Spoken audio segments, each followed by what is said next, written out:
Hello नमस्कार साथियों, मैं डॉक्टर सुमित कड़वा आपके सामने हाजिर हूँ 5 मिनट्सों के इस एपिसोड नंबर 75 में।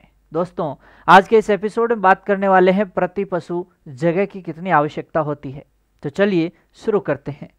सबसे पहले देखते हैं कि आपका जो खुली आवास प्रणाली है उसमें आपको पता है ढका हुआ क्षेत्र रहता है और खुला हुआ क्षेत्र रहता है।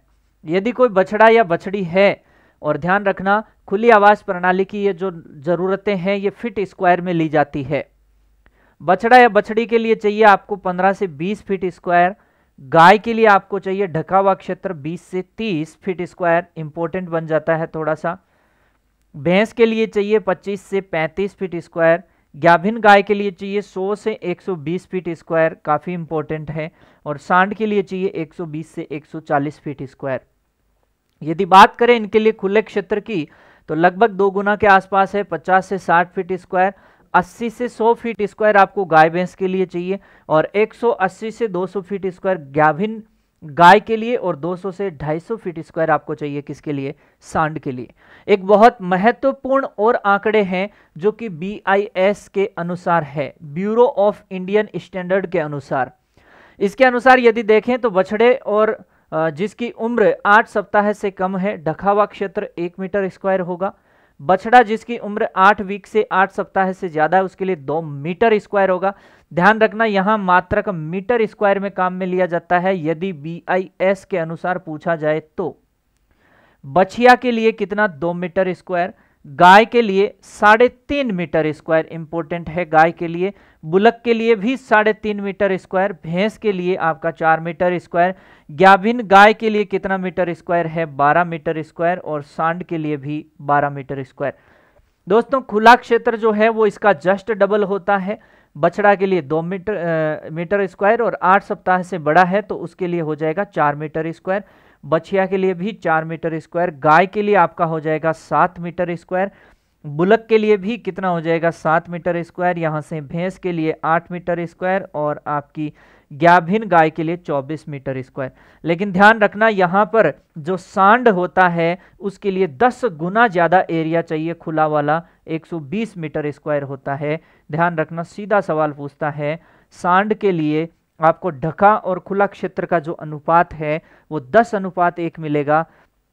1:10 बोलेंगे और बाकियों के लिए 1:2 रहता है। खुला क्षेत्र 2 गुना है लेकिन सांड के लिए कितना चाहिए? 10 गुना, क्योंकि बुल सीमन प्रोडक्शन करेगा और अच्छी क्वालिटी का सीमन के लिए उसकी एक्सरसाइज होना जरूरी है। कुछ और महत्वपूर्ण बातें यहां आपको बता देता हूं, कुछ इंपॉर्टेंट संस्थान जो है पशुपालन के। तो पशुपालन के कुछ महत्वपूर्ण संस्थान, पशुपालन से संबंधित, पशुपालन से संबंधित कुछ महत्वपूर्ण संस्थान। तो यहां महत्वपूर्ण संस्थान के अंदर यदि अपन बात करें सबसे पहले तो आपका जो संस्थान आ जाता है, सबसे पहले शुरुआत कर देते हैं यहां से NRCC। NRC का मतलब है national research centre on camel, national research centre on camel. उसके बाद बात करता हूं मैं CSWRI, ये दोनों अपने कहाँ है भाई मेरे? राजस्थान में है। इसका हो जाएगा सेंट्रल सीप and wool research institute.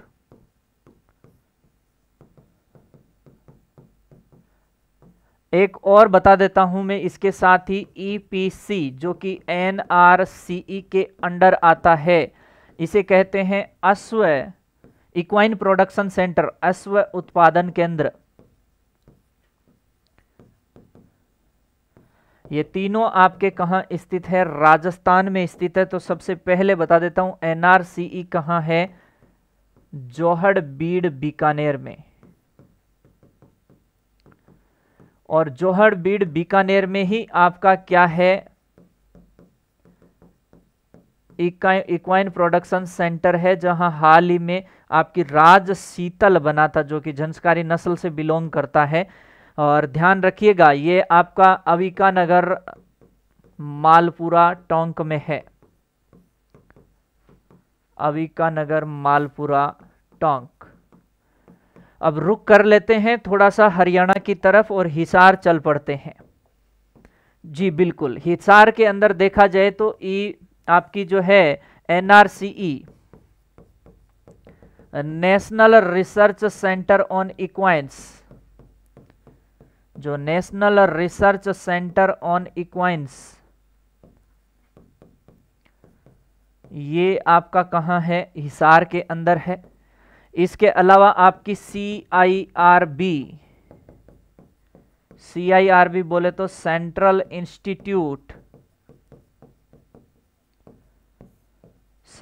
Institute for research on buffaloes. इसके अलावा एक और है केंद्रीय भेड़ प्रजनन केंद्र, केंद्रीय भेड़ प्रजनन केंद्र जो है यह भी आपका हिसार हरियाणा में है। तो ये तीनों के तीनों सेंटर आपके कहां स्थित है? हिसार हरियाणा में। और आपको पता होना चाहिए आपकी जो NDRI national dairy research institute और NBAGR, ये दोनों भी कहाँ स्थित है? ये हरियाणा में स्थित है, लेकिन ये करनाल हरियाणा में स्थित है। इसके अलावा कुछ और महत्वपूर्ण बातें करूं, वेटनरी का सबसे इंपॉर्टेंट संस्थान जिसे आप कहते हैं IVRI, Indian veterinary research institute, Indian veterinary research institute.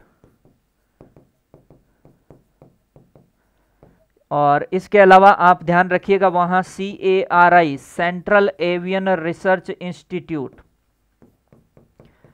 Avian research institute, इसकी शॉर्ट फॉर्म होती है CARI, ये ध्यान रखिएगा, इंपॉर्टेंट होती है बातें। एवियन बोटुलिज्म सांबर झील में हुआ, उसकी पुष्टि यहीं से हुई है। इज्जत नगर बरेली, और बरेली कहाँ है? यूपी में। और यूपी में ही आ गए हैं तो एक दो संस्थान और देख लेते हैं यूपी का। CIRG, central institute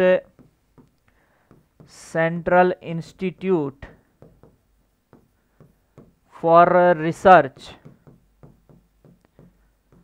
research on got, ये आपका कहाँ है? इसके अलावा CIRC, ये आपका central institute for research on cattle, और ये आपका इंस्टीट्यूट कहाँ है? तो गॉट के लिए आपको देखने को मिलेगा जी, गॉट का जो इंस्टीट्यूट है CIRG, वो आपको देखने को मिलेगा फरा है मखदूम, मथुरा, यूपी। और केटल का आपको देखने को मिलेगा मेरठ, यूपी में। ठीक है साहब, CIRC। इसके अलावा आपको मैं और बता देता हूं, इसके अलावा जो पिग का जो नेशनल इंस्टीट्यूट है वो आपको कहाँ मिलेगा? पिग का नेशनल इंस्टीट्यूट रानी गुवाहाटी, असम में, पिग पे। ठीक बात है, पिग के लिए कहाँ हो जाएगा? रानी गुवाहाटी, असम। इसके अलावा आपका और कौन सा महत्वपूर्ण हो जाता है इसके अंदर, वो बात कर लेंगे अपन। जैसे देखा जाए याक, हालांकि याक का आपके लेवल तक नहीं पूछेगा, याक का होता है दिरांग, अरुणाचल प्रदेश। याक का सेंटर कहाँ है? अरुणाचल प्रदेश में। हाँ, पोल्ट्री के लिए कहाँ है? पोल्ट्री का जो रिसर्च इंस्टीट्यूट है DPR, directorate of poultry research, directorate of poultry research. तो पोल्ट्री रिसर्च का जो डायरेक्टोरेट है वो कहाँ स्थित है? वो आपके हैदराबाद में स्थित है। यहां से आप ध्यान दे लेंगे, DPR पोल्ट्री के लिए जो है वो कहाँ स्थित है? आपका हैदराबाद के अंदर स्थित है। तो कुछ इस तरीके से मैंने यहाँ कोशिश करी कि संस्थान भी आपको जल्दी से बता दिए जाएं।